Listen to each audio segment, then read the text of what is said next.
when I walked into the bridal suite. The white wedding dress hung mockingly on the door while Jessica moaned his name against the marble vanity. I turned to my son Daniel in complete shock, and he just winked. "Stay calm, Mom. I know everything. The revenge starts in 5 minutes. Where are you watching from today? Drop your location in the comments below and hit that like and subscribe button." Let me back up to how we got here, because this story has more twists than a pretzel factory. And trust me, you're going to want to hear every delicious detail. 2 years ago, I buried my husband Tom after 31 years of marriage. The grief nearly killed me, but somehow I survived those dark months when even breathing felt like work. I was 54, alone for the first time in decades, and convinced that my romantic life was officially over. The dating apps felt like shopping for human leftovers, and most men my age seemed to think a dinner at Applebee's was the height of sophistication. Then I met Richard Coleman at a bookstore in downtown Portland. He was reading Hemingway, which should have been my first red flag. Any man who performs his literary preferences in public is usually compensating for something else. But he was handsome in that distinguished silver fox way, and when he struck up a conversation about the old man and the sea, I was charmed despite myself. Richard was 58, divorced, and claimed to be a financial consultant. He drove a BMW, wore expensive suits, and had the kind of easy confidence that comes from never being told no.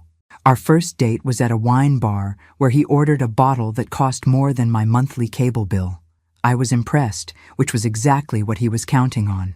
3 months we dated. 3 months of fancy dinners, weekend trips to the coast, and me actually believing I'd found love again. He was attentive, romantic, and seemed genuinely interested in my life. He asked about my work as a paralegal, remembered details about my friends, and even brought flowers to Tom's grave when I took him there. The only weird thing was how interested he seemed in my finances. Not obviously gold digger interested, but he had a way of casually asking about Tom's life insurance, my retirement accounts, whether the house was paid off. I figured he was just being practical. We weren't getting any younger after all, and if things got serious, we'd need to know about each other's situations. I should have trusted my instincts when he started suggesting I meet his financial planning clients. But I was lonely, and loneliness makes you stupid in ways that would embarrass a teenager. The first time I met Jessica, Daniel's fiancée, she and Richard exchanged a look that lasted exactly 2 seconds too long. I noticed it, filed it away, but told myself I was being paranoid. Jessica was 26, blonde, and had the kind of artificial perfection that comes from good genetics and better cosmetic work. She worked as a social media consultant, which, as far as I could tell, meant she took selfies for a living.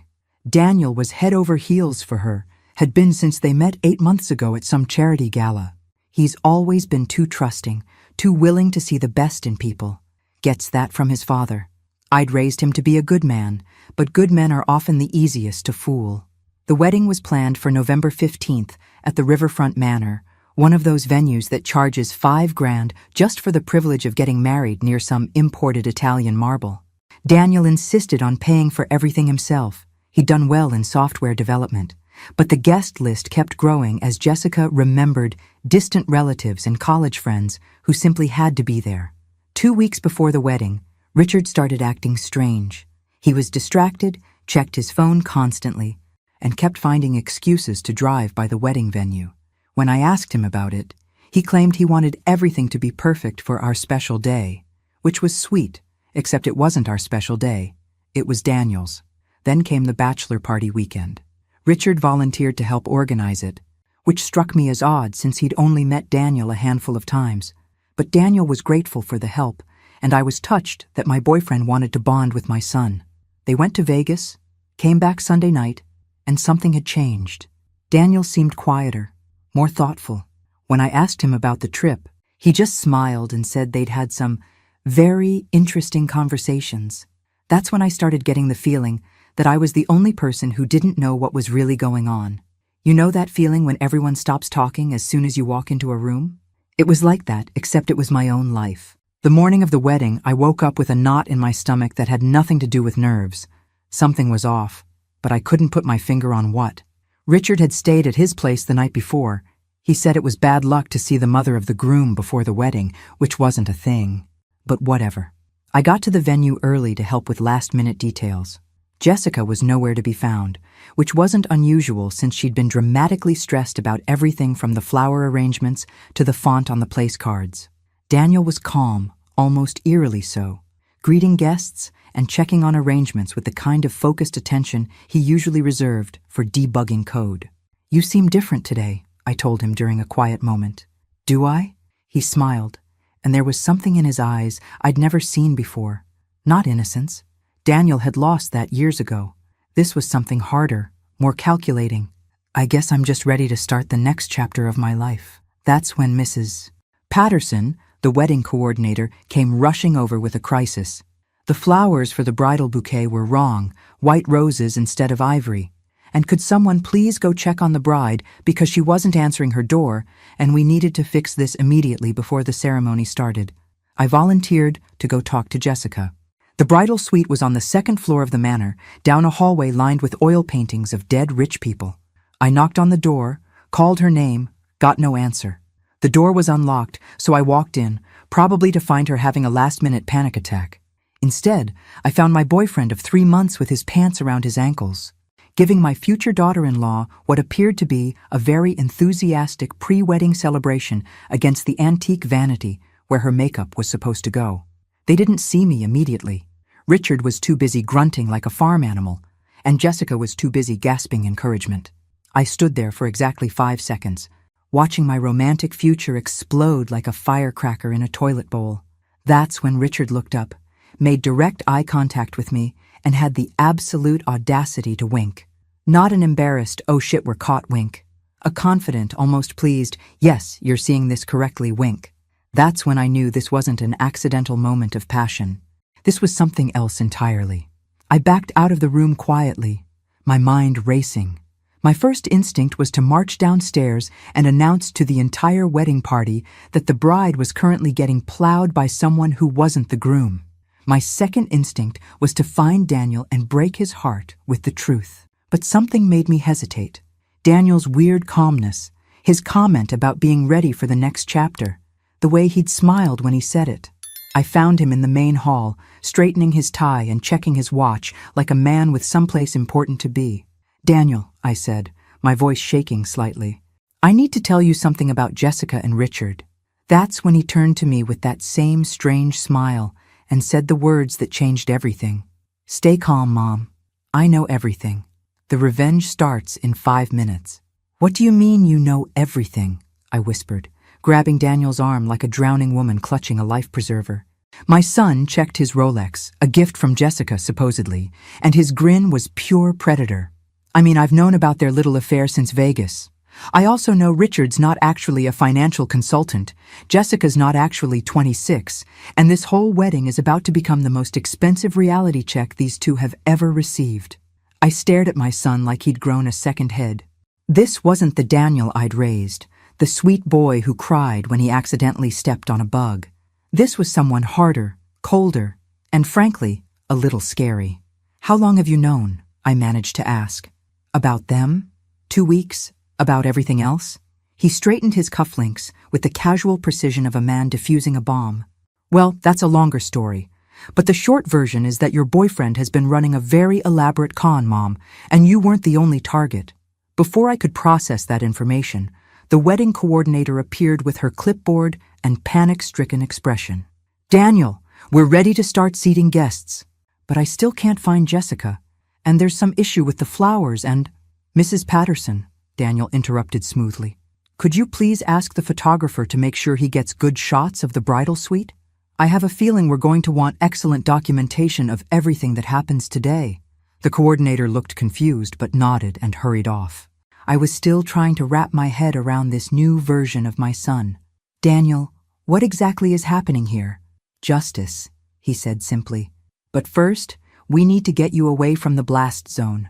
Mom, in about 3 minutes, Richard is going to come downstairs looking very satisfied with himself. Jessica will follow about a minute later, probably checking her makeup and acting like she was just having bride nerves. They think they're being clever. And what are you going to do?" Daniel's smile was absolutely chilling. "I'm going to let them think they won." The guests were starting to take their seats. I recognized faces from Daniel's work. some of my neighbors, Tom's brother Mike and his wife Susan. Richard's side of the church was notably sparse.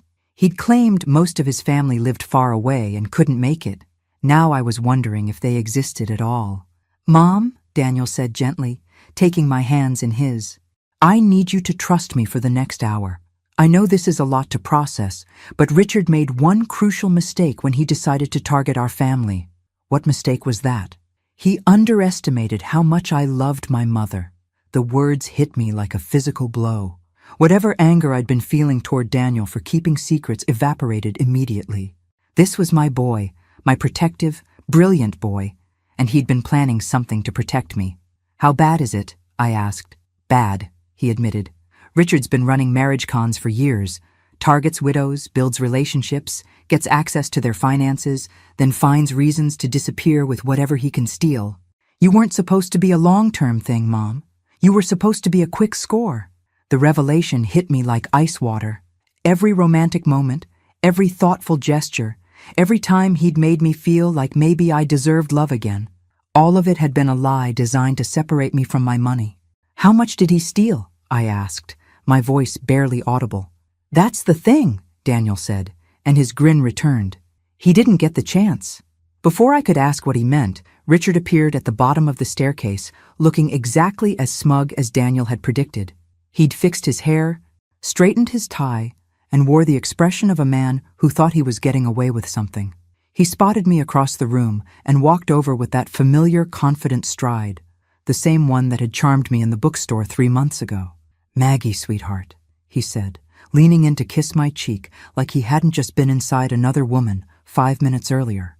"You look beautiful, almost as beautiful as the bride, I'm sure." I wanted to slap him. I wanted to scream. Instead, I smiled and said, "Thank you, Richard. You seem very energized today." "Wedding days are exciting," he replied, completely missing my tone. "I was just checking on Jessica, making sure she was ready. Pre-wedding jitters. You know how it is." "I'm sure you were very helpful," I said sweetly. Daniel appeared beside us, and I watched Richard's face carefully for any sign of guilt or nervousness. There was none. This man was a professional. "Richard," Daniel said, extending his hand for a firm handshake. "Thank you for everything you've done to help make today special. I really can't thank you enough." "Of course, son," Richard replied, and the casual use of that word made my skin crawl. "Family helps family." "Exactly," Daniel agreed. "Family helps family." There was something in the way he said it that made Richard's smile falter for just a moment. But then Jessica appeared at the top of the staircase, looking radiant in her white dress, and everyone's attention shifted to her. She descended the stairs like she was floating, every inch the blushing bride. Her makeup was perfect, her hair was flawless, and if you didn't know she'd been horizontal 10 minutes earlier, you'd think she was the picture of innocent beauty. "Oh my God," she gushed as she reached us. "I'm so nervous I can barely breathe. Richard, thank you so much for talking me through my panic attack. I don't know what I would have done without you." Panic attack. That's what we were calling it. "Anything for family," Richard replied, and the way he and Jessica avoided looking directly at each other was almost artistic in its calculated casualness. "Well," Daniel said, checking his watch again, "I think it's time to get this show started." The next few minutes passed in a blur of wedding coordinator instructions, photographer positioning, and last-minute details. I found myself seated in the front row, watching my son prepare to marry a woman who'd been cheating on him with my boyfriend, while apparently everyone except me knew exactly what was happening. The music started. The officiant took his position. Daniel stood at the altar with his best man, looking calm and confident, and absolutely nothing like a man about to be publicly humiliated. Jessica began her walk down the aisle, and I had to admit she was stunning. The dress fit perfectly. Her smile was radiant, and she moved with the kind of graceful confidence that comes from knowing everyone is watching you. But as she got closer to the altar, I noticed something strange. Daniel wasn't looking at his bride with love or nervous excitement. He was looking at her like a cat watching a mouse walk into a trap. And that's when I realized whatever my son had planned, Jessica had no idea what was coming. The officiant began the ceremony with the traditional opening. "Something about dearly beloved and gathered here today. I tried to focus on the words, but all I could think about was Richard sitting 3 seats away from me, probably thinking about Jessica's body while pretending to watch my son get married. "If anyone has a reason these two should not be wed," the officiant intoned, "speak now or forever hold your peace." The church went silent. This is usually a formality, a dramatic pause before the happy couple exchanges vows. That's when Daniel raised his hand. "Actually," Daniel said, his voice carrying clearly through the stunned silence, "I have something to say." The entire church erupted in confused murmurs. Jessica's face went white as fresh snow, and I watched Richard shift uncomfortably in his seat. The officiant looked like he'd never encountered this situation in 20 years of weddings. "Daniel," Jessica whispered, her voice barely audible over the growing buzz from the guests. "What are you doing?" My son reached into his jacket pocket and pulled out what looked like a thick manila envelope. "I'm doing what I should have done 2 weeks ago, Jessica. I'm telling the truth." He turned to face the congregation, and his voice was calm, almost conversational. "2 weeks ago, I discovered that my fiancé has been having an affair with my mother's boyfriend. But that's not the interesting part." The church was dead silent now. You could have heard a pin drop on the marble floor. "The interesting part," Daniel continued, opening the envelope, "is that this affair is actually part of an elaborate financial fraud scheme that targets widowed women. And Jessica isn't actually 26 years old." He pulled out a stack of documents and photographs. "Her real name is Jennifer Hayes. She's 32, she's been married twice before, and she works with Richard Coleman, whose real name is Robert Castellano, to identify and exploit vulnerable women who have recently lost their husbands." I felt like I was watching this happen to someone else. This couldn't be my life. This couldn't be my sweet boy exposing a criminal conspiracy at his own wedding. But Daniel wasn't finished. "The way it works," he said, his voice carrying to every corner of the church, "is that Jennifer identifies targets through social media, obituaries, and public records. She finds women who have lost spouses and likely have life insurance payouts or inheritance money. Then Robert approaches them, builds a relationship, and gains access to their financial information." Richard was on his feet now, trying to edge toward the exit, but Daniel's best man, who I now realized was built like a linebacker, was blocking his path with what looked like a very friendly smile. "Meanwhile," Daniel continued, "Jennifer builds a relationship with the target's adult children, usually by dating them. This serves 2 purposes. It gives the team inside information about the family's financial situation, and it provides a backup plan if the primary relationship doesn't work out." Jessica tried to run. "I'll give her credit for that. She actually gathered up her wedding dress and made a break for the side door. Unfortunately for her, there were 2 men in dark suits waiting there who looked like they might be federal agents." "The end game," Daniel said, as Jessica was quietly escorted back to the altar, "varies depending on the situation. Sometimes they convince their targets to make large financial gifts or investments in fake businesses. Sometimes they forge documents to gain access to accounts. And sometimes," he looked directly at Richard, "they simply murder their targets and inherit everything legally as grieving boyfriends or new family members." The church was in complete chaos now. People were standing up, talking frantically, pulling out their phones. Through it all, Daniel stood calmly at the altar like he was giving a quarterly business report instead of destroying 2 people's lives. "The good news," he said, raising his voice to be heard over the commotion, "is that my mother never actually gave Robert access to her finances, despite his repeated attempts to be helpful with her financial planning. And the better news is that the FBI has been investigating this operation for 6 months." That's when I noticed the men in suits weren't just blocking exits. They were moving through the crowd, showing badges, and speaking quietly to specific people. This wasn't just a wedding revelation. This was a federal arrest operation. "How?" Jessica screamed, all pretense of bridal innocence gone. "How did you know?" Daniel smiled that cold smile again. "Because you made the same mistake Robert did. You underestimated your target." He pulled out his phone and showed her the screen. "I've been recording every conversation we've had for the past month, including the one where you told Robert that my mother was worth more than you originally thought, and you should probably speed up the timeline." The blood drained from Jessica's face. "You're lying." "I have 12 hours of recordings," Daniel said. My personal favorite is the one from last Tuesday where you discuss the best way to stage a household accident. Very creative, by the way. The carbon monoxide idea was particularly clever. That's when I realized just how much danger I'd been in. These people hadn't just been planning to steal from me. They'd been planning to kill me. The FBI agents were closer now, moving with the kind of calm efficiency that suggested this was a well-rehearsed operation. Richard was still trying to talk his way out of the church, but his charming smile had zero effect on the linebacker blocking his way. "The other thing you might find interesting," Daniel said, addressing the crowd like he was hosting a dinner party, "is that this isn't their first rodeo. Robert and Jennifer have been running this scam for at least 5 years. The FBI believes they're responsible for at least 3 suspicious deaths and approximately $2 million in theft."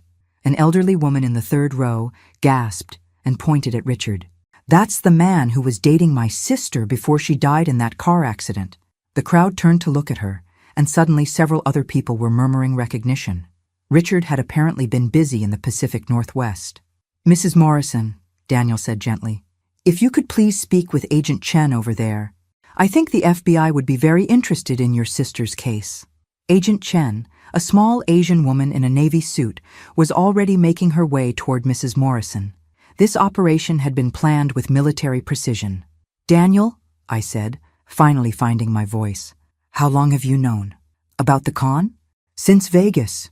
Richard got drunk the second night and started bragging about his business model. He thought he was impressing me with his entrepreneurial spirit." Jessica made one last desperate play. "This is all lies," she screamed. "I love Daniel. I would never hurt anyone. This is all a misunderstanding." Daniel reached into his pocket again and pulled out a small recording device. "Would you like to hear the conversation where you and Robert discussed the best time to murder my mother? Because I have that one too." The silence that followed was absolute. Even the crying babies in the back pews had gone quiet. That's when Agent Chen stepped forward with handcuffs and said the words that made this whole surreal experience feel real. "Jennifer Hayes and Robert Castellano, you're under arrest for conspiracy to commit fraud, elder abuse, and suspicion of murder." The next 10 minutes were a blur of Miranda rights, handcuffs, and very unhappy wedding guests. I sat in my front row seat watching my son's fake wedding turn into a federal crime scene, and all I could think was that I'd raised one hell of a smart boy. As the agents led Richard past my row, he stopped and looked at me with pure hatred. "You stupid bitch," he hissed. "You have no idea what you've cost me." "Actually," I replied, surprising myself with how steady my voice was, "I think I cost you about 25 to life. And for the record, the sex wasn't that good anyway." Agent Chen overheard that exchange and smiled as she guided Richard toward the exit. "Ma'am, we're going to need you to come in for a statement, but I want you to know that your son probably saved your life today." As the church slowly emptied and the fake bride and groom were driven away in federal vehicles, Daniel came over and sat beside me in the front pew. "I'm sorry, Mom," he said quietly. "I'm sorry I couldn't tell you sooner, and I'm sorry you had to find out this way." I looked at my son, this man I'd raised, who had just orchestrated the takedown of 2 career criminals, and felt a surge of pride so strong it almost knocked me over. "How did you know to record everything?" Richard wasn't as careful as he thought when he drank. He told me enough that night in Vegas that I knew something was wrong. So I called the FBI when we got back, and they asked me to help gather evidence. "This whole month has been an act?"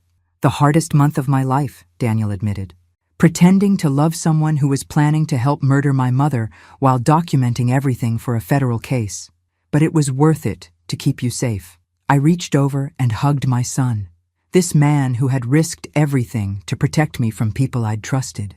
But as we sat there in the empty church, surrounded by abandoned wedding flowers and FBI evidence tape, I couldn't shake the feeling that we were missing something. This had been too easy, too perfect. And that's when my phone buzzed with a text from an unknown number. "You think you won? This isn't over. Daniel," I whispered, showing him the message.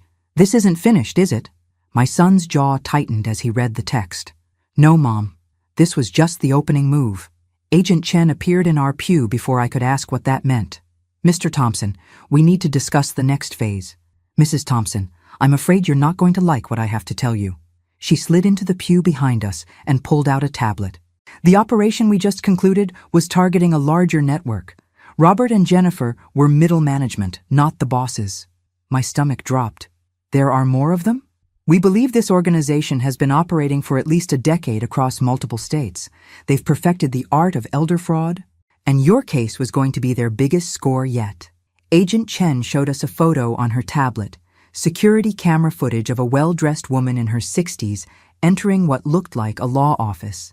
This is Caroline Voss, and she's the one who sent you that text message.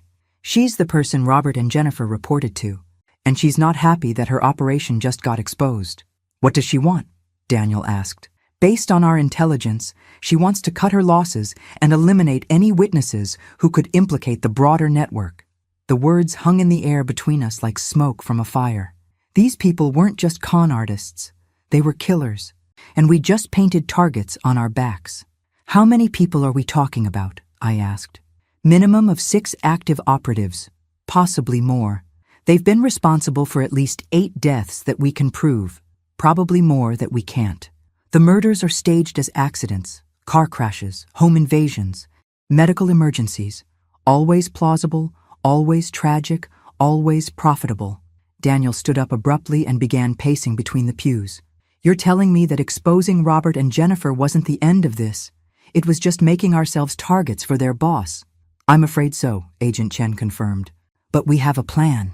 She pulled up another screen on her tablet showing what looked like architectural drawings. Caroline Voss owns the estate outside of Portland that serves as the headquarters for this operation. Tomorrow night, she's hosting a meeting with her remaining operatives to discuss damage control and next steps. And you're going to be there. I felt like the floor had dropped out from under me. Excuse me? Mrs. Thompson, we need someone inside that meeting. Someone Caroline trusts, someone she doesn't see as a threat. Someone exactly like a confused, grieving widow who just discovered her boyfriend was a criminal. Daniel's face went red. Absolutely not. There's no way my mother is going undercover with a group of murderers. Mr. Thompson, with respect, your mother is already a target. Caroline Voss will come after her whether she helps us or not. This way, she has federal protection and the chance to stop these people permanently. Agent Chen turned to me with the kind of direct eye contact that suggested she was about to ask me to do something incredibly dangerous. Mrs. Thompson, Caroline has already reached out through intermediaries. She wants to meet with you tomorrow night to apologize for Robert's behavior and make sure you understand there are no hard feelings. That's obviously a trap, Daniel said immediately. Of course it's a trap, Agent Chen agreed. But it's also an opportunity. Caroline needs to know how much you know and whether you're a threat to the rest of her operation. If she thinks you're just a confused victim who got lucky, she might let her guard down. I looked around the empty church, still decorated with flowers for a wedding that never happened, and tried to process the fact that my quiet life as a paralegal had somehow turned into an episode of Criminal Minds. What exactly would I have to do? Wear a wire, act confused and grateful that she's being so understanding, and keep her talking long enough for us to document the structure of her organization and get evidence of the murders. And if something goes wrong? Agent Chen paused, which was not reassuring. We'll have agents positioned around the property, but once you're inside the house, you'll be on your own for approximately 30 minutes. 30 minutes with a woman who murders people for a living. 30 minutes with a woman who thinks you're a harmless victim who doesn't know anything useful. Daniel was shaking his head before Agent Chen finished talking. This is insane. You're asking a paralegal to go undercover with organized criminals. I'm asking a mother to help us catch the people who were planning to kill her, Agent Chen corrected. Mrs. Thompson, we have one shot at this. Caroline is spooked, and she's going to disappear after tomorrow night. If we don't get evidence then, she'll resurface somewhere else with a new identity and new victims. I thought about Mrs. Morrison, the elderly woman who'd recognized Richard from her sister's case. How many other families had been destroyed by these people? How many other women like me had trusted the wrong person and paid for it with their lives? What happens if I say no? Then Caroline Voss disappears. Her network stays operational, and you spend the rest of your life looking over your shoulder, waiting for them to decide you're too much of a liability to live. The church had grown dark while we talked. The afternoon sun had set, and the only light came from the stained glass windows reflecting streetlights from outside. In a few hours, this had gone from my son's wedding day to a federal operation, and now I was being asked to risk my life to stop killers. "Mom," Daniel said quietly, "you don't have to do this. We can go into witness protection, change our names, start over somewhere else, and let these people kill other women like me. That's not your responsibility." I looked at my son, this brave man who had risked everything to protect me, and realized that maybe it was time for me to be brave too. "Agent Chen," I said, "what exactly would this wire look like?" "Mrs. Thompson, please think about this carefully." "I've thought about it," I interrupted. "Richard and Jennifer weren't just going to rob me. They were going to kill me and make it look like an accident. How many other families are they going to destroy if we don't stop them?" Agent Chen nodded slowly. "The wire is nearly invisible, a small device attached to your clothing with a transmitter in your purse. You go in, have a conversation with Caroline, act grateful and confused, and leave. And if she gets suspicious, then you signal us, and we come in immediately." Daniel grabbed my hand. "Mom, these people are professional killers. They've been doing this for years. What if something goes wrong?" I squeezed his hand back. "Then at least I'll know I tried to stop them from hurting other families." The truth was, I was terrified, but I was also angry, furious at being manipulated, at having my grief exploited, at being seen as nothing more than a target. These people had taken my trust and twisted it into a weapon against me. "Agent Chen," I said, "I'll do it, but I want to know everything about this woman before I walk into her house." "Absolutely. We'll spend tomorrow preparing you, going over every detail of her operation, every person who might be there, every possible scenario." As we prepared to leave the church, Daniel pulled me aside. "Mom, are you sure about this? Really sure?" I looked around at the remnants of his fake wedding, thought about the months of lies I'd believed, the trust I'd given to people who were planning my death. "Danny," I said, using his childhood nickname, "your father always told me that the most dangerous person in any room is someone who looks harmless. Tomorrow night, Caroline Voss is going to learn that lesson the hard way." But as we walked out of the church together, I couldn't shake the feeling that I was missing something crucial. This whole operation felt too convenient, too perfectly timed. And that's when I noticed the black sedan that had been parked across the street during the entire ceremony was gone. Someone had been watching us, and now they knew exactly what we were planning. The FBI safe house looked like every suburban ranch home in America: beige walls, generic furniture, and the kind of anonymous decoration you'd find in a mid-range hotel. Agent Chen had moved us there immediately after leaving the church, and now I was sitting at a kitchen table learning how to be a federal informant while Daniel paced like a caged animal. "The key," Agent Chen explained, "is to seem grateful but clueless. Caroline needs to believe that you have no idea how extensive this operation was, and that you're just relieved to have discovered Richard's deception before he could steal your money." She showed me photos on her tablet. Caroline Voss looked like someone's grandmother, with silver hair, kind eyes, and the sort of soft, matronly appearance that probably made her victims trust her instantly. "Don't let the appearance fool you," Agent Chen warned. "Caroline has been running con games since she was 16. She spent 10 years in federal prison for insurance fraud, got out in 2010, and immediately started building this network. She's brilliant, ruthless, and absolutely will not hesitate to kill you if she thinks you're a threat." "Wonderful," I muttered. "Any other encouraging details?" "She's paranoid about electronic surveillance, so her house is equipped with signal jammers. Once you're inside, we won't be able to communicate with you through the wire. It's only recording, not transmitting. We'll have to wait until you come out to hear what happened." Daniel stopped pacing. "Wait, what? I thought the whole point of the wire was so you could monitor the conversation in real time. The recording is for evidence. The real protection is the tracking device we'll place in Mrs. Thompson's jewelry. If something goes wrong, we'll know immediately and can move in." "How immediately?" I asked. 6 minutes from the time we detect a problem." 6 minutes. That sounded like a very long time to be alone with a professional killer who suspected I might be working with law enforcement. "What's Caroline's background?" I asked, trying to focus on details instead of the growing panic in my chest. Agent Chen flipped to a new screen. "Born Caroline Westwood in 1962 in Idaho. Father abandoned the family when she was 12. Mother died when she was 15. She was in foster care for a year before aging out of the system. First arrest was at 17 for credit card fraud. She's been doing this her whole life. Essentially, yes. She's smart enough to stay away from violent crime until recently, but the elder fraud operation is too profitable to operate without eliminating witnesses. She made the transition from theft to murder about 5 years ago. The photos Agent Chen showed me next were crime scene images, and I had to look away after the first one. An elderly man who'd supposedly fallen downstairs in his own home, except the angle of his injuries suggested he'd been pushed. A woman who died in a car accident, except her brake lines had been cut. "These are just the ones we can prove," Agent Chen said quietly. "We suspect there are at least a dozen more." I thought about how close I'd come to being another photograph in that file, another tragic accident that enriched Caroline's network. "What's the plan for tomorrow night?" "Caroline has invited you to dinner at her estate. You'll arrive at 7 p.m., have drinks and dinner, and hopefully she'll talk about the operation while trying to figure out how much you know." "How exactly did this invitation happen?" "I've never met this woman. She called you this morning while we were processing the arrests. You were obviously too overwhelmed to take the call, so we had it forwarded to us. She left a message saying she was a friend of Richard's and wanted to apologize in person for his behavior."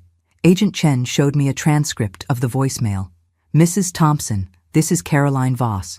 I'm a dear friend of Richard's, and I'm absolutely horrified by what happened at your son's wedding today.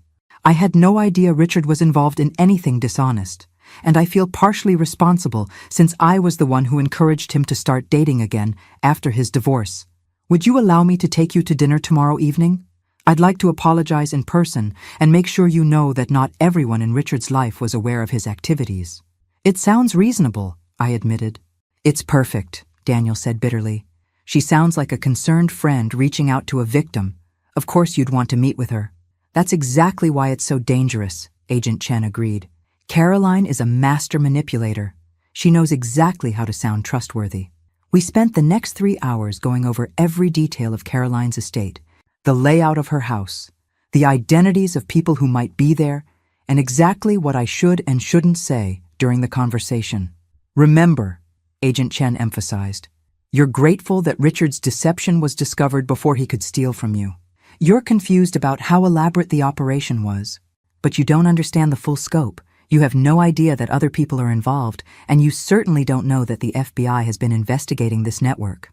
What if she asks about the recording Daniel made? You knew Daniel was suspicious about Richard, but you had no idea he was gathering evidence for law enforcement. You thought he was just trying to protect you from a cheating boyfriend." By 10 p.m., my head was spinning with details, instructions, and contingency plans. Agent Chen finally called it a night, and Daniel and I were left alone in the safe house with 2 federal marshals standing guard outside. "I still think this is a terrible idea," Daniel said as we sat on the generic couch in the generic living room. "I know you do. What if something goes wrong? What if she figures out you're working with the FBI?" I looked at my son, this man who had orchestrated an elaborate FBI sting operation to protect me, and realized that somewhere along the way, our roles had reversed. He'd become the protector, and I'd become the person who needed protecting. "Danny, when your father was dying, he made me promise something." Daniel's expression softened.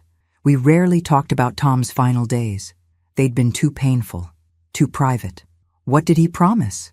"He made me promise that I wouldn't let anyone take advantage of me after he was gone. He was worried that I'd be vulnerable, that people would see a widow with life insurance money and try to exploit me. You kept that promise. You didn't give Richard access to your finances.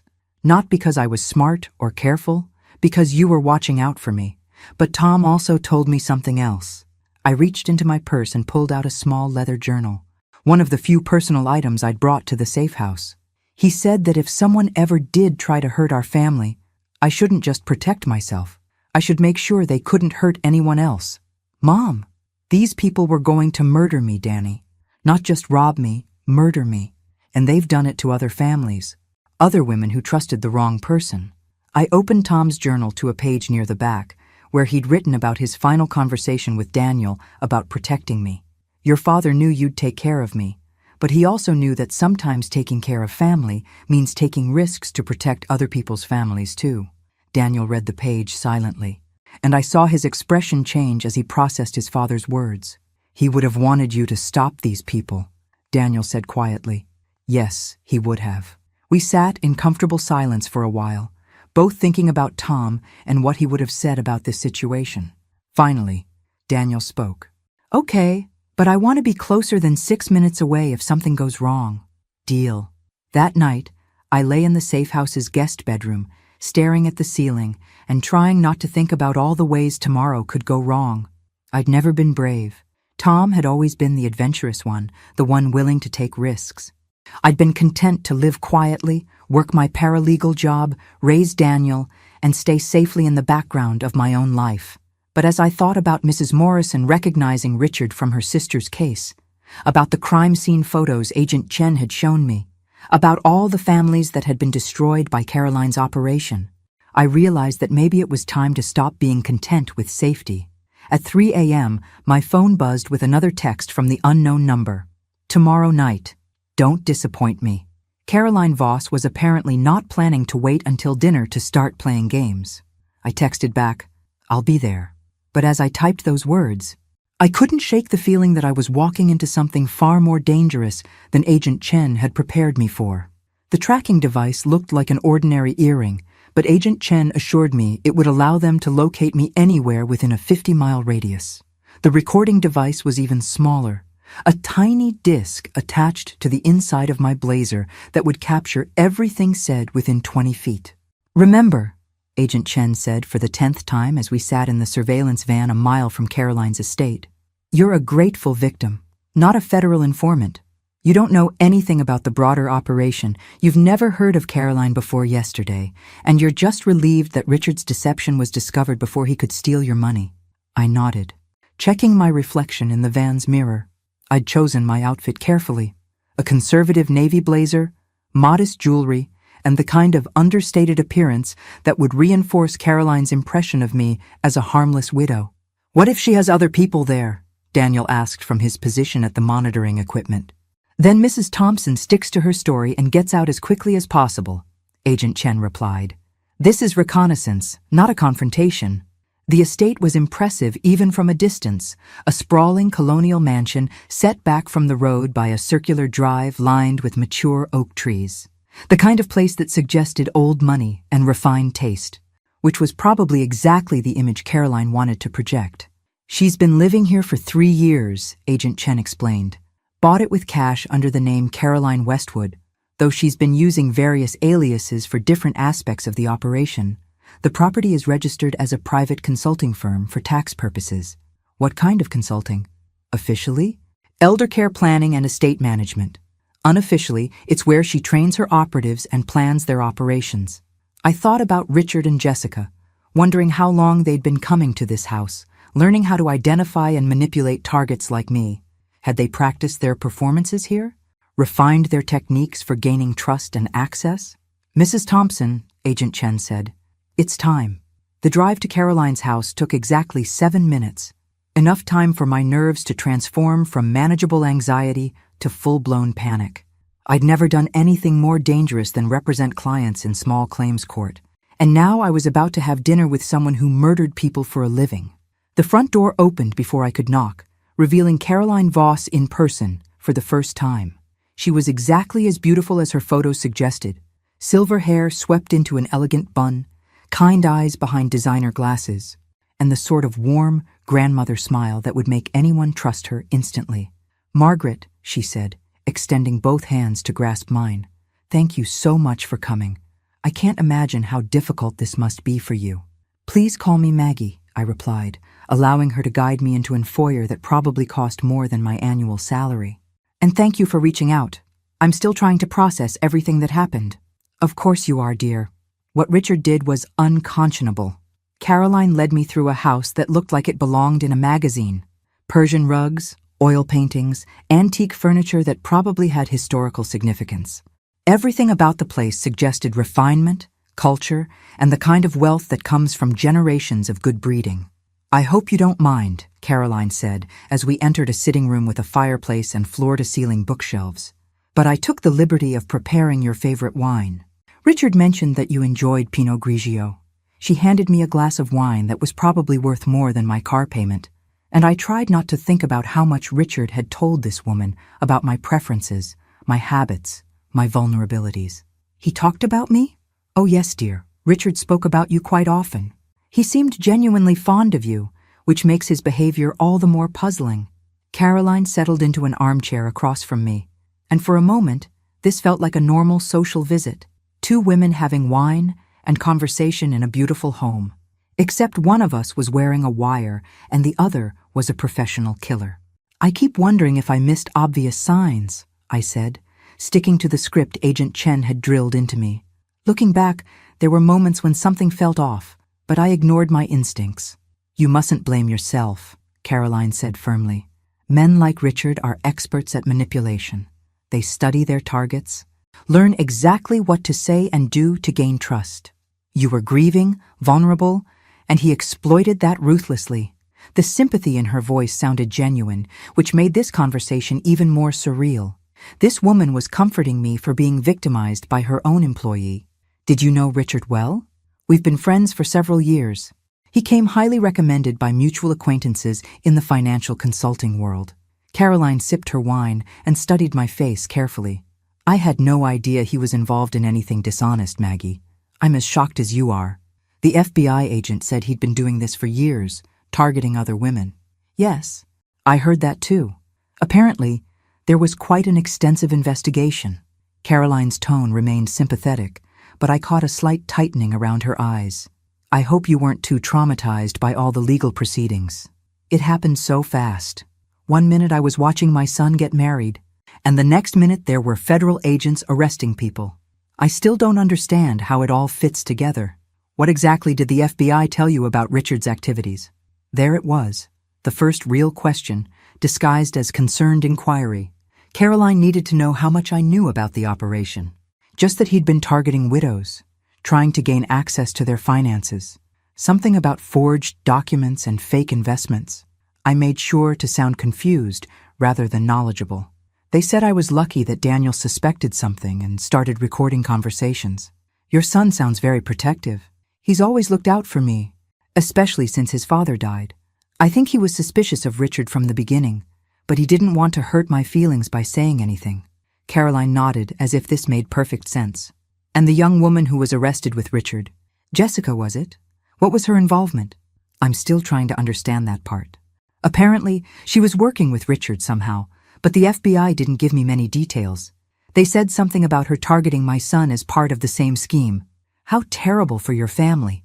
To have your son's engagement turn out to be part of an elaborate fraud. I can't imagine. We talked for another 20 minutes about the trauma of discovering that people I'd trusted had been lying to me, about the difficulty of rebuilding trust after such a betrayal, about the importance of being cautious about new relationships. Caroline was the perfect sympathetic listener, asking just the right questions, offering just the right amount of comfort. And the whole time, I could feel her evaluating me, measuring my responses, trying to determine whether I was a threat to whatever remained of her operation. Maggie, she said finally, I want you to know that if you need anything, support, resources, even just someone to talk to, please don't hesitate to call me. I feel partially responsible for what happened to you, and I'd like to help however I can. That's very kind of you. I mean it. I have connections in the financial world, contacts who could help you review your accounts and make sure Richard didn't access anything he shouldn't have. I know several excellent attorneys who specialize in fraud recovery if you need legal assistance. The offer sounded generous, but I couldn't shake the feeling that it was another form of surveillance. Caroline wanted to stay connected to me, to monitor my activities and make sure I didn't discover anything else about her operation. I should probably stick with the FBI's recommendations for now, I said carefully. They seem to have everything under control. Of course. But if that changes, please remember that you have options. Caroline walked me to the door, and as I prepared to leave, she placed a gentle hand on my arm. Maggie, there's one more thing. The FBI investigation. Do you know if it's ongoing? I'm concerned that there might be other victims out there who need help. And there was the real question she'd been building toward all evening. Caroline needed to know whether law enforcement was still actively investigating her network. I think they arrested everyone who was involved, I said, maintaining my confused victim persona. At least, that's what Agent Chen implied. She said the case was pretty much closed now that they had Richard and Jessica. Caroline's smile was warm and reassuring, but I caught a flash of something else in her eyes. Relief, maybe, or calculation. Well, that's good news. I'm sure everyone involved just wants to put this behind them and move on. As I drove away from the estate, I could see Caroline watching from her front window, and I wondered if I'd just convinced her that I was harmless or given her enough information to decide that I needed to be eliminated. The tracking device in my earring was still working. I could see Agent Chen's van following at a discreet distance, but I couldn't shake the feeling that something had gone wrong with this operation. Caroline Voss was too smart, too careful, too professional to have revealed anything useful during our conversation. If anything, I'd probably given her more information than she'd given me. And as I replayed our conversation in my mind, I realized that she'd asked very specific questions about the FBI investigation, questions that suggested she was planning something. My phone buzzed with a text from the same unknown number that had been contacting me. Well done. Phase 2 begins tomorrow. But this time, the message was signed. C.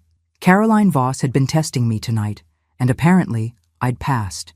The question was, passed for what? She knows, I said the moment I walked into the surveillance van. Caroline knows I'm working with you.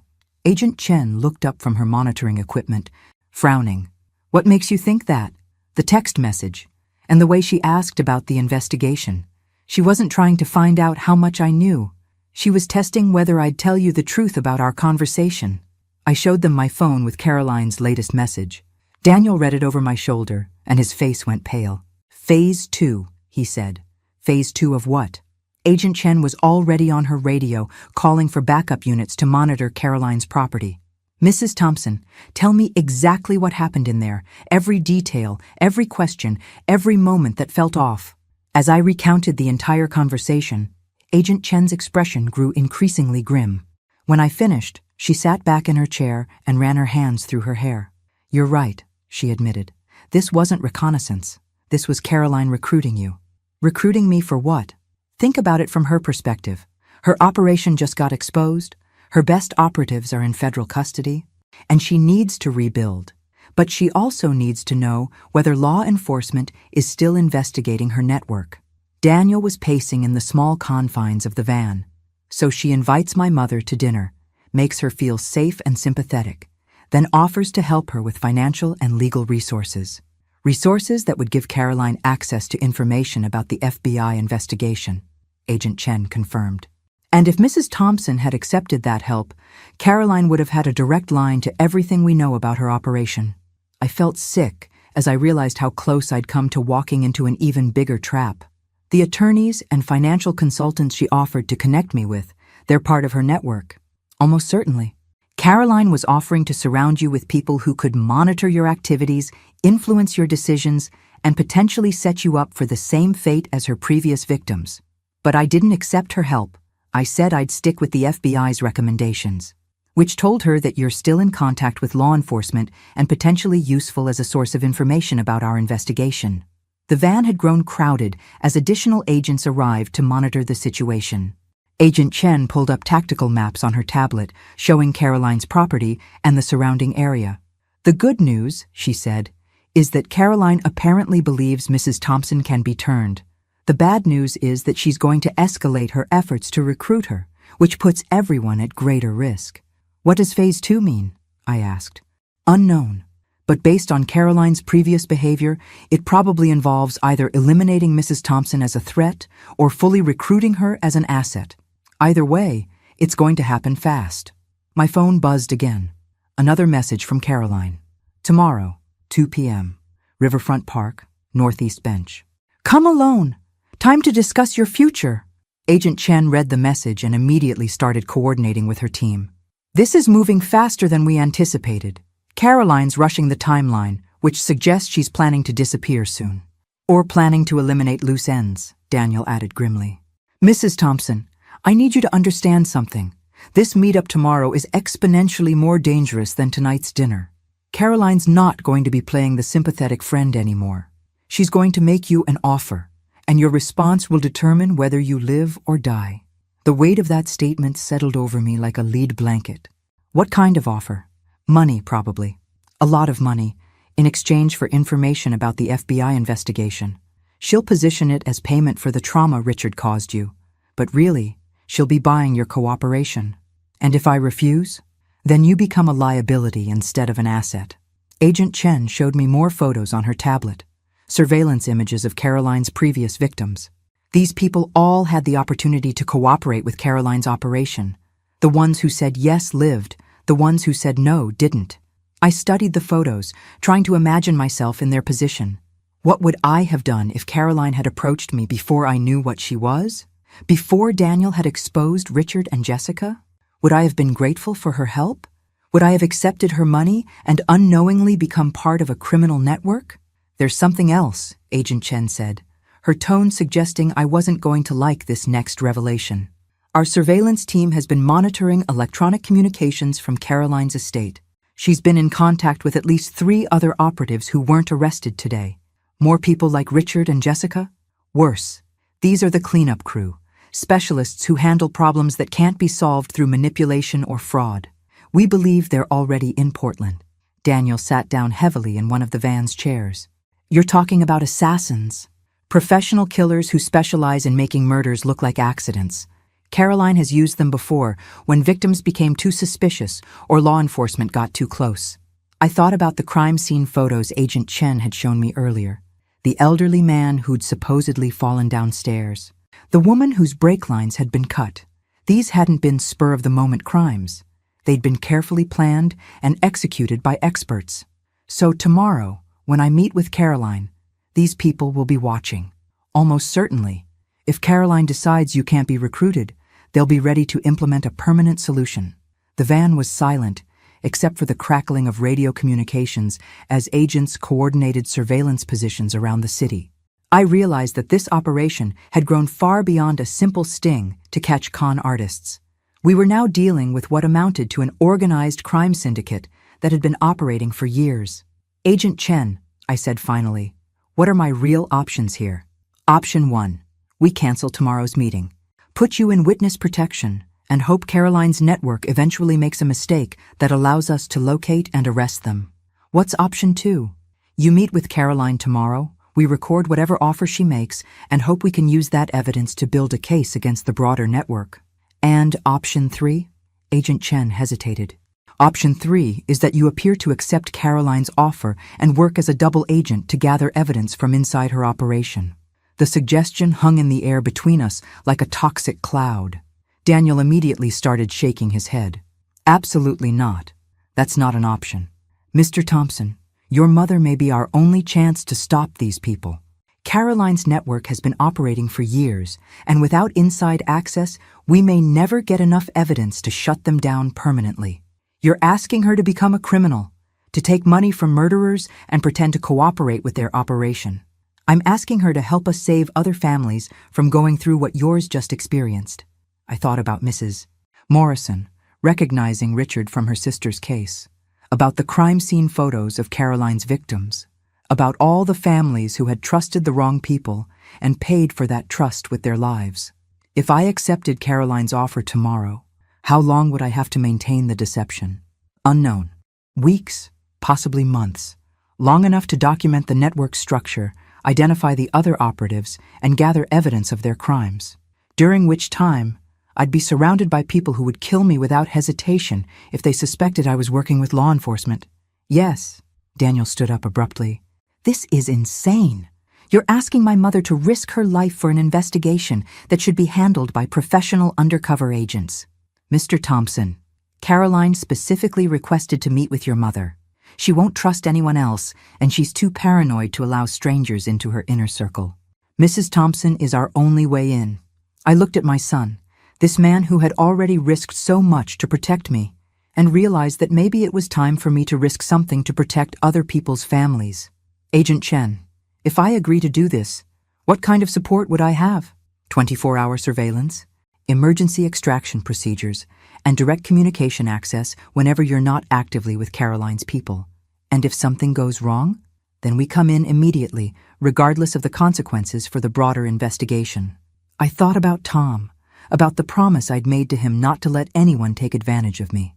But I also thought about his other promise, that if someone tried to hurt our family, I shouldn't just protect myself. I should make sure they couldn't hurt anyone else. "I'll do it," I said quietly. Daniel's face went white. "Mom, please." "I'll do it," I repeated, louder this time. "But I want Daniel involved in every aspect of the surveillance and communication. If I'm going to risk my life, I want my son watching my back." Agent Chen nodded slowly. "That can be arranged." As we spent the rest of the night planning tomorrow's meeting and my potential infiltration of Caroline's network, I couldn't shake the feeling that we were missing something crucial about this operation. Caroline Voss was too smart to trust a stranger this quickly, too careful to reveal her network to someone she'd just met, which meant either she was getting desperate or she knew something about me that I didn't know about myself. And at 3 a.m., as we finalized the details of tomorrow's meeting, I realized what had been bothering me about this entire situation. Caroline hadn't just known about my wine preferences because Richard told her. She'd known things about me that Richard would never have learned in 3 months of dating, which meant she'd been watching me long before Richard ever approached me in that bookstore. The revelation hit me like cold water in the face. "Agent Chen," I said, interrupting her briefing on tomorrow's surveillance protocols, "Caroline's been planning this for longer than 3 months." "What do you mean?" "The things she knew about me tonight, my wine preference, my routines, details about my relationship with Daniel. Richard couldn't have learned all of that in 3 months of casual dating." Agent Chen looked up from her tactical planning documents. "How long do you think she's been watching you?" "I think she's been watching me since Tom died." The van went silent except for the low hum of electronic equipment. Agent Chen pulled up a new screen on her tablet, showing a timeline of my husband's death and the investigation that followed. "Mrs. Thompson, your husband died of a heart attack 2 years ago. Are you suggesting that Caroline's network has been planning to target you for that long?" I thought back to those early months of grief, when I'd been too overwhelmed to pay attention to anything beyond basic survival. Had there been signs that I'd missed? People who'd seemed too helpful, too interested in my situation? "Tom's funeral," I said suddenly. There were people there I didn't recognize, people who claimed to be business associates or distant relatives. I was too grief-stricken to question it. But now, Daniel was scrolling through his phone, looking for something. "Mom, remember that woman who kept calling you after the funeral? The one who said she was from Dad's insurance company?" "Elizabeth Martinez," I said, the memory coming back clearly. "She called for weeks, asking about paperwork, policy details, whether I needed help managing the payout." Agent Chen was typing rapidly on her tablet. "We need to pull records of everyone who contacted you after your husband's death. If Caroline's network has been planning this for 2 years, there will be a trail. It would explain why Richard seemed to know so much about me when we met," I realized. Our conversation in the bookstore felt natural, but he knew exactly what books I liked, exactly what would appeal to me, because Caroline had been having you watched and profiled for months before Richard ever approached you, Daniel said grimly. Agent Chen's radio crackled with a communication from the surveillance team monitoring Caroline's estate. "Control, this is Unit 7. We have multiple vehicles arriving at the target location. At least 6 individuals, possibly more. Copy that, Unit 7. Maintain visual surveillance." Agent Chen looked at me with concern. "Caroline's assembling her team. Whatever she's planning for tomorrow, it's bigger than just a recruitment meeting." My phone buzzed with another message. "Bring your son tomorrow. We need to discuss the future of your entire family." The words made my blood run cold.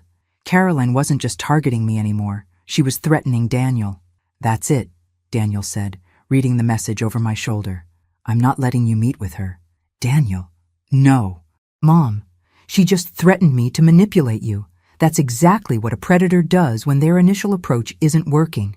Agent Chen was coordinating with her team, adjusting surveillance positions and calling for additional backup. "Mrs. Thompson, this changes everything. Caroline's escalating much faster than we anticipated." "What does that mean?" "It means she's either desperate or confident enough in her position to take bigger risks. Either way, it makes tomorrow exponentially more dangerous." I looked around the van at all the federal agents, surveillance equipment, and tactical planning documents, and realized that I'd somehow become the center of a major law enforcement operation. 3 days ago, my biggest worry was whether to start dating again. Now I was being asked to infiltrate a criminal organization that had been planning my death for 2 years. Agent Chen, I need to know something. If this network has been watching me for 2 years, why didn't they just kill me immediately after Tom died? Why the elaborate con with Richard and Jessica? Because murder investigations draw attention, especially when the victim has life insurance or inheritance money. It's much cleaner to gain legal access to someone's assets through marriage or financial fraud, then eliminate them if necessary. But they were planning to kill me eventually. Almost certainly. Once Richard had access to your accounts and legal authority over your affairs, you would have become a liability. The scope of the deception was staggering. Not just Richard and Jessica, but an entire network of people who'd been planning and orchestrating my death for 2 years. People who'd attended Tom's funeral, called about insurance paperwork, perhaps even influenced decisions I'd made about my finances and living situation. How many other people are they targeting right now? I asked. Unknown, potentially dozens. Caroline's network was operating in at least 3 states, with active operations in multiple cities. Daniel was studying the surveillance reports from Caroline's estate. Agent Chen, this list of vehicles arriving at her property, some of these license plates are registered in different states, which confirms that Caroline is bringing in her entire network for whatever she's planning tomorrow. My phone buzzed again, but this time it was a call, not a text. The caller ID showed an unknown number, but I had a feeling I knew who it was. Agent Chen nodded, and I answered the call while she monitored the conversation. Maggie. Caroline's voice was warm and friendly, exactly as it had been during dinner. I hope I didn't alarm you with that last message. I realize it might have sounded more dramatic than intended. I was a bit surprised, I admitted. I should have been clearer. When I said we need to discuss your family's future, I meant that I have some opportunities that might benefit both you and Daniel. But they're the kind of opportunities that require careful consideration and complete discretion. What kind of opportunities? The kind that could solve your financial concerns permanently. Maggie, you're a widow living on a paralegal's salary, and Daniel's just starting his career. I'm in a position to offer you both security and independence. Caroline was making her pitch, and Agent Chen was recording every word. That sounds too good to be true, I said carefully. I understand your skepticism, especially after what Richard did. But I'm not asking you to trust me blindly. I'm asking you to listen to a business proposition that could change your life. What would this proposition involve? Information, Maggie. You have access to details about the FBI investigation that would be valuable to people who want to avoid similar problems in the future. I'm prepared to pay very well for that information. There it was, Caroline's offer. Money in exchange for betraying the FBI investigation. How well? $2 million, transferred immediately to accounts of your choosing, plus ongoing compensation for future cooperation. The amount was staggering. $2 million for information that could help Caroline's network avoid prosecution and continue targeting other families. Caroline, I need to think about this. Of course you do. But Maggie, I want you to understand something important. This offer has an expiration date. After tomorrow's meeting, the opportunity disappears permanently. The threat was subtle but clear. Accept Caroline's offer or face the consequences. I'll see you tomorrow at 2 o'clock, I said. Wonderful. And Maggie? Bring Daniel. I think he'll find my proposal very educational. After I hung up, the van was silent for a long moment. Agent Chen was reviewing the recording, making notes about Caroline's exact words and the implications of her offer. $2 million, Daniel said finally. She's serious about this. Caroline Voss doesn't make casual offers, Agent Chen confirmed. She's investing serious money because she believes Mrs. Thompson can deliver valuable information. Information that would help her network avoid prosecution and continue killing people. Exactly. I thought about the number Caroline had mentioned. $2 million. More money than I'd ever imagined having. Enough to completely change my life and Daniel's future. For a moment, I could see the appeal. Take the money, disappear, start over somewhere safe and comfortable. But then I thought about Mrs. Morrison, still grieving her sister's suspicious death, about the families in those crime scene photos, about all the future victims who would die if Caroline's network continued operating. Agent Chen, I said, what happens if I appear to accept Caroline's offer tomorrow? Then you become our inside source for one of the most sophisticated elder fraud operations we've ever encountered, and you help us save lives. And if something goes wrong, Then we extract you immediately and hope we've gathered enough evidence to prosecute the people we can identify. Daniel grabbed my hand. Mom, whatever you decide, I support you. But I want you to know that we don't need Caroline's money. We'll be fine without it. I squeezed his hand back. I know we will, sweetheart. But other families won't be fine if we don't stop these people. As Agent Chen coordinated with her team for tomorrow's operation, I realized that I'd already made my decision. Caroline Voss had been planning my death for 2 years, had attended my husband's funeral while calculating how to profit from my grief. Tomorrow, at Riverfront Park, I was going to give her the performance of her life, and then I was going to help the FBI destroy her entire operation. Riverfront Park at 2 p.m. was crowded with joggers, families, and people enjoying the unusually warm November afternoon. I sat on the designated bench wearing a jacket with 3 different recording devices and trying to look like a nervous widow considering a criminal proposition instead of a federal informant about to take down a murder conspiracy. Daniel was positioned 50 yards away at a hot dog cart, close enough to intervene if necessary, but far enough to maintain the illusion that I'd come alone. Agent Chen and her team were scattered throughout the park, disguised as maintenance workers, joggers, and park visitors. Caroline arrived exactly on time, looking like someone's elegant grandmother out for an afternoon stroll. She wore a pale blue cardigan, comfortable walking shoes, and carried a small handbag that probably contained enough evidence to put her away for life. "Maggie," she said warmly, settling onto the bench beside me. "Thank you for coming. I know this must be difficult." "It's been a strange few days," I replied, sticking to the script we'd rehearsed. "I'm still trying to process everything that's happened." "Of course you are. Having your trust violated so completely would shake anyone's faith in their judgment." Caroline opened her handbag and pulled out what looked like a financial statement. "I want to show you something that might help put yesterday's conversation in perspective." The document she handed me was a portfolio summary showing assets worth over $15 million, all held in accounts under various names. This represents just a portion of the resources available to people who understand how to navigate complex financial situations. I don't understand. Maggie, the world is full of people who make money by providing information to those who need it. Corporate executives sell insider trading tips. Government employees share classified intelligence. Even law enforcement officers occasionally find ways to monetize their access to sensitive information. Caroline was explaining the criminal marketplace for information, positioning it as a normal business transaction rather than a betrayal of law enforcement. "You're talking about corruption. I'm talking about pragmatism. You have access to information about an FBI investigation that could be valuable to people who want to avoid similar problems. I'm prepared to compensate you fairly for that access. $2 million. As a starting point, yes. But Maggie, this could be the beginning of a much more profitable relationship." Caroline pulled out another document, what appeared to be a bank routing number and account information. "This account currently contains exactly $2 million. If you provide me with details about the FBI's investigation into Richard and Jessica's operation, the money transfers to accounts of your choosing within 24 hours. I stared at the paper, trying to look tempted rather than disgusted. "What kind of details?" "Names of other people they're investigating, information about evidence they've collected, details about ongoing surveillance or planned arrests." "I don't know most of that information, but you could find out. Agent Chen trusts you, considers you a victim rather than a suspect. She would share information if you asked the right questions." Caroline's plan was more sophisticated than I'd expected.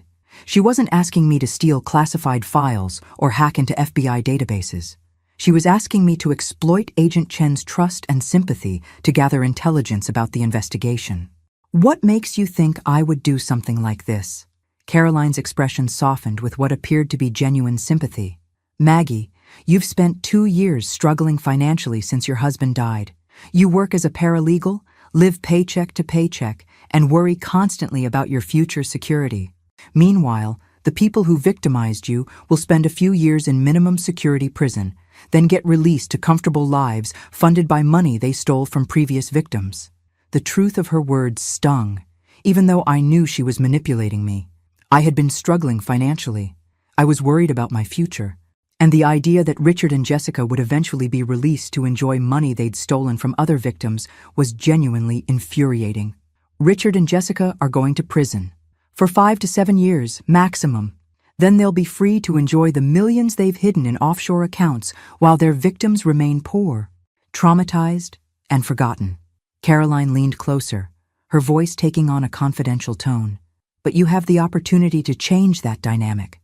Take control of your situation, secure your future, and ensure that you're the one who profits rather than the one who suffers. By betraying the investigation, by protecting your own interests for once in your life. I looked around the park, seeing families enjoying the afternoon, children playing on swings, couples walking hand in hand, normal people living normal lives, unaware that they were surrounded by federal agents conducting a criminal takedown operation. Caroline, can I ask you something? Of course. How long have you been planning this? Her smile faltered slightly. Planning what? This conversation. This offer. How long have you been watching me? Caroline's expression became more careful. I'm not sure what you mean. I think you've been planning to target me since my husband died. I think Richard didn't meet me by accident in that bookstore. I think this entire operation has been in development for 2 years. For the first time since we'd met, Caroline looked genuinely surprised. She studied my face carefully, apparently reassessing her impression of me as a confused, harmless victim. That's a very perceptive observation, Maggie. It's not an observation. It's a fact. The question is whether you're going to admit it. Caroline sat back on the bench, and I could see her calculating whether to continue the pretense or acknowledge the truth. Finally, she smiled with what appeared to be genuine admiration.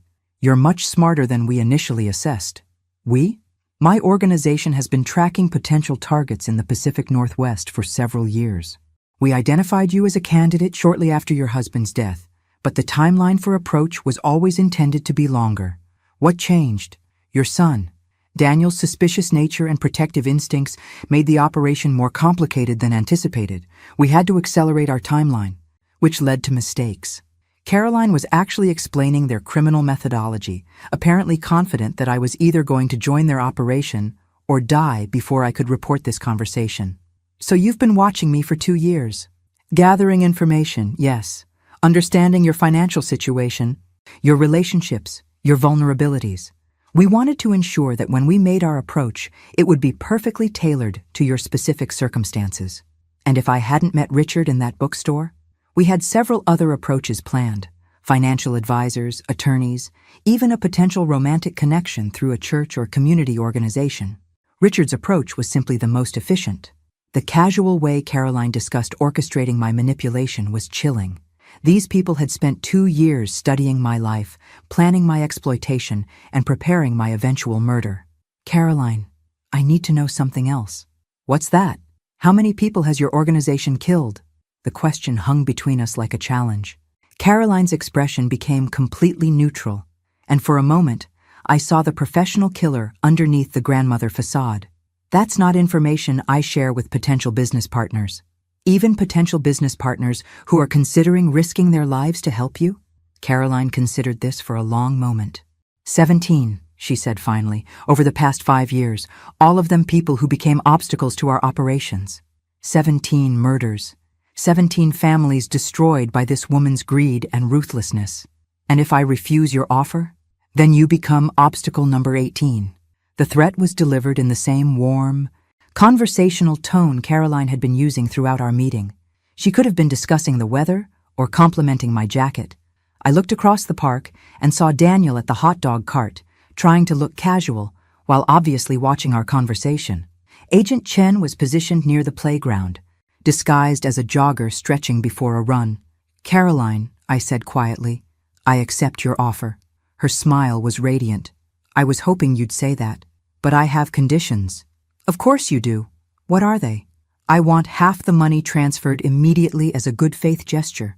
The other half comes after I provide the information you want. That's reasonable. I want protection for my son. Daniel doesn't know anything about this arrangement, and I want to keep it that way. Also reasonable. And I want to meet the other people in your organization. If I'm risking my life to help you, I want to know who I'm working with. Caroline's expression became more cautious. That's a more significant request. It's a non-negotiable condition. I'm not walking into this blindly. Caroline pulled out her phone and sent a quick text message. Within minutes, she received a response. "Very well," she said. "Tonight, 8 p.m., I'll send you an address. You'll meet the core team and we'll discuss the operational details of our arrangement." What should I expect? Professional people who take security very seriously. Don't bring any recording devices. Don't tell anyone where you're going. And be prepared to demonstrate your commitment to our mutual success. Caroline stood up from the bench, looking every inch the pleasant grandmother I'd first met. "Maggie, welcome to the most profitable organization you've never heard of." After she left, I sat on the bench for another 10 minutes, watching families enjoy the park and trying to process the fact that I'd just committed to infiltrating a criminal organization responsible for 17 murders. My phone buzzed with a text from Agent Chen. "Outstanding work. We got everything." But as I walked back toward the surveillance van, I couldn't shake the feeling that Caroline had gotten everything she wanted too. Tonight, I was going to meet the core of her murder conspiracy, and I still had no idea how I was going to survive it. The address Caroline sent was for a warehouse in an industrial district 20 minutes outside Portland.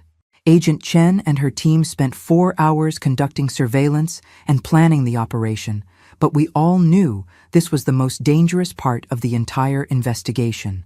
"Caroline's bringing you to meet her core team," Agent Chen explained, as technicians fitted me with the most sophisticated recording equipment the FBI had available. "These are people who have been killing for years, who trust no one, and who will be extremely suspicious of any new addition to their operation. What's the plan if something goes wrong?"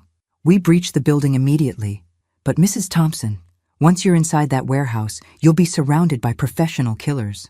If they suspect you're working with law enforcement, we may not be able to reach you in time. Daniel was pacing the surveillance van like a caged animal. For the past 6 hours, he'd been trying to convince me to cancel this operation, to let the FBI handle it with professional undercover agents. "Mom, it's not too late to walk away from this. Caroline already confessed to 17 murders. That's enough to arrest her." "It's not enough to stop the network," I replied. "We need to identify the other operatives, find evidence of their crimes, and shut down the entire operation." "Is it worth dying for?" I thought about Mrs. Morrison, still grieving her sister's suspicious death, about the families in Agent Chen's crime scene photos, about all the future victims who would die if Caroline's network continued operating. "Yes," I said quietly, "it is." The warehouse was exactly what you'd expect from a criminal meeting location. Isolated, windowless, with multiple exit routes and excellent acoustics for detecting approaching vehicles. Agent Chen's team was positioned around the perimeter, but once I walked through that door, I would be completely on my own. Caroline met me in the parking lot, wearing dark clothing and a serious expression that was very different from her friendly grandmother persona. "Maggie, before we go inside, I need to be clear about something. The people you're about to meet don't trust easily, and they don't forgive mistakes." "What kind of mistakes?" "Any indication that you're not completely committed to our organization. Any sign that you've shared information about this meeting with law enforcement. Any suggestion that you're here under false pretenses." Caroline led me toward a side entrance of the warehouse. "These people have been working together for years, and they've stayed free by being extremely careful about who they allow into their circle. Tonight, they're going to evaluate whether you're an asset or a liability." The interior of the warehouse had been converted into what looked like a corporate conference room. Long table, comfortable chairs, projection equipment, and enough security cameras to monitor every angle of the space. 5 people were already seated around the table, and they all looked like they could kill me without spilling their coffee. "Everyone," Caroline said, taking her place at the head of the table. "This is Margaret Thompson, the woman I told you about. Maggie, allow me to introduce my colleagues." She pointed to a man in his 40s with the kind of military bearing that suggested special forces training. "This is Marcus. He handles our operational security." Next was a woman in her 30s with cold eyes and expensive jewelry. "Linda manages our financial operations and target identification." An older man with scarred hands and a Russian accent was introduced as Victor, our problem resolution specialist. I didn't want to know what kinds of problems Victor specialized in resolving. The 4th person was younger, maybe early 20s, with the nervous energy of someone who handled electronic surveillance and communications. Tommy runs our technical operations. The final person at the table was a woman who looked like a corporate executive, perfectly styled hair, designer suit, and the kind of authoritative presence that suggested she was used to being in charge. And this is Susan, my business partner and co-founder of our organization. I took the empty chair they indicated, trying to project confidence while surrounded by people who had collectively murdered dozens of innocent victims. Maggie, Susan said, studying me carefully. Caroline tells us you have access to information about the FBI investigation into our Portland operation. That's correct. And you're willing to share that information in exchange for financial compensation. I am. Susan leaned forward. Before we proceed, I need you to understand something about our organization. We're not amateur criminals or opportunistic con artists. We're a professional operation that has been successfully targeting and eliminating threats for over a decade. I understand. Do you? Because the woman sitting across from you, Linda, has personally arranged the deaths of 6 people who became obstacles to our operations. Victor has eliminated 9, Marcus has handled 11, and I've personally killed more people than I care to count. The casual way Susan discussed murder was terrifying. These people weren't just criminals, they were predators who had turned killing into a business model. Why are you telling me this? Because I want you to understand the consequences of betraying our trust. The FBI investigation that you're going to help us navigate represents an existential threat to our organization. If you help us successfully, you'll be rewarded beyond your wildest dreams. If you betray us, Susan didn't finish the sentence. She didn't need to. Caroline activated the projection equipment and displayed a detailed organizational chart showing the scope of their operation. Maggie, what you're looking at is a network that spans 12 states and generates approximately $50 million annually in revenue. The chart showed dozens of names, locations, and ongoing operations. This wasn't just a criminal organization. It was a sophisticated business enterprise built on fraud and murder. We currently have 37 active operatives working in various capacities, Caroline continued. Some focus on target identification and research, like Linda. Others handle approach and manipulation, like Richard. And some specialize in elimination when operations go wrong, like Victor. Victor smiled when Caroline mentioned his specialty, and I felt my blood run cold. The Portland operation was valuable to us, Susan explained, but it wasn't essential. We have similar operations running in Seattle, San Francisco, Denver, and Phoenix. However, the FBI investigation threatens all of our operations if it expands beyond the specific individuals they've already arrested. What do you need from me? Linda pulled out a tablet and showed me a list of questions. We need to know whether the FBI is planning additional arrests. We need identification of any undercover agents or informants who might be working within our network. And we need details about evidence they've collected that might implicate people other than Richard and Jessica. How am I supposed to get that information? Agent Chen trusts you, Caroline said. She sees you as a victim rather than a suspect. If you ask the right questions during your ongoing cooperation with their investigation, she'll share information. What if she gets suspicious? Then Victor handles the problem, Susan said matter-of-factly. I looked around the table at these 5 people who had built a criminal empire on the graves of innocent victims, and realized that I was looking at some of the most dangerous people in the country. I need to know something, I said carefully. How did you choose me as a target? Susan and Caroline exchanged glances. We maintain extensive databases of potential targets across multiple states. Widow women with significant life insurance payouts, minimal family connections, and limited financial sophistication. You've been planning this for 2 years. We've been planning variations of this for 5 years, Susan corrected. Your husband's death simply moved you from a potential target to an active operation. The scope of their planning was staggering. These people had been watching me, studying me, preparing to murder me for half a decade.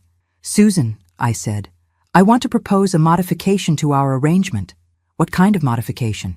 I want to become a permanent member of your organization. The table went silent. Caroline raised an eyebrow. Susan leaned back in her chair, and Victor's hand moved slightly closer to what was probably a weapon. Explain. I've been a paralegal for 15 years. I understand legal systems, document preparation, and financial procedures. I could be useful for more than just information about this one FBI investigation. Susan considered this for a long moment. What makes you think we need additional personnel? Because your Portland operation failed. Richard and Jessica made mistakes that exposed your network to federal investigation. I could help you develop better approaches, more sophisticated documentation, more convincing operational security. I was making this up as I went along, trying to convince a group of professional killers that I could be useful enough to keep alive long enough for the FBI to arrest them. Interesting proposition, Susan said, but joining our organization permanently requires a demonstration of commitment. What kind of demonstration? You would need to eliminate a threat to our operation. Personally, to prove that you're willing to do whatever is necessary to protect our mutual interests. My blood turned to ice water. They wanted me to murder someone. What kind of threat? Caroline pulled out a photograph and placed it on the table. It showed Agent Chen leaving a federal building in downtown Portland. Agent Chen has become too interested in our organization. Her investigation threatens all of our operations, and she needs to be eliminated before she can cause additional damage. The woman who had risked her career to protect me, who had trusted me with sensitive information about a federal investigation, who had treated me like a partner rather than a victim. They wanted me to kill her. How would I? We have a plan, Marcus said, speaking for the first time. Agent Chen lives alone in a downtown apartment. She follows predictable routines, has minimal security awareness, and would never suspect an attack from someone she trusts. We would provide support, equipment, and extraction, Victor added. But you would need to handle the actual elimination personally. I stared at the photograph of Agent Chen, trying to process the fact that these people were calmly discussing her murder while asking me to participate. When? Tomorrow night, Susan said. Agent Chen typically returns home around 8 p.m. You would approach her in her apartment building's parking garage, gain access to her vehicle, and ensure that her drive home results in a fatal accident. They had been planning this assassination while I sat in their meeting, working out the operational details of murdering a federal agent. I need time to think about this, I said. Of course you do, Caroline replied. But Maggie, understand that this demonstration isn't optional. If you want to join our organization permanently, you need to prove that you're willing to protect it. And if I refuse, then you leave here tonight and never contact us again, Susan said. But you also never repeat anything you've heard in this room. The threat was implicit, but clear. Walk away and keep my mouth shut, or join their organization by murdering Agent Chen. I'll let you know tomorrow, I said. Excellent, Caroline replied. Tommy will provide you with communication devices and operational details. Marcus will brief you on security protocols, and Victor will ensure that you understand the consequences of making the wrong choice. As the meeting ended and I prepared to leave the warehouse, I realized that I'd just survived a meeting with some of the most dangerous criminals in the country. But I'd also gathered evidence that would allow the FBI to arrest all of them and shut down their entire network. The only question was whether I'd live long enough to deliver that evidence.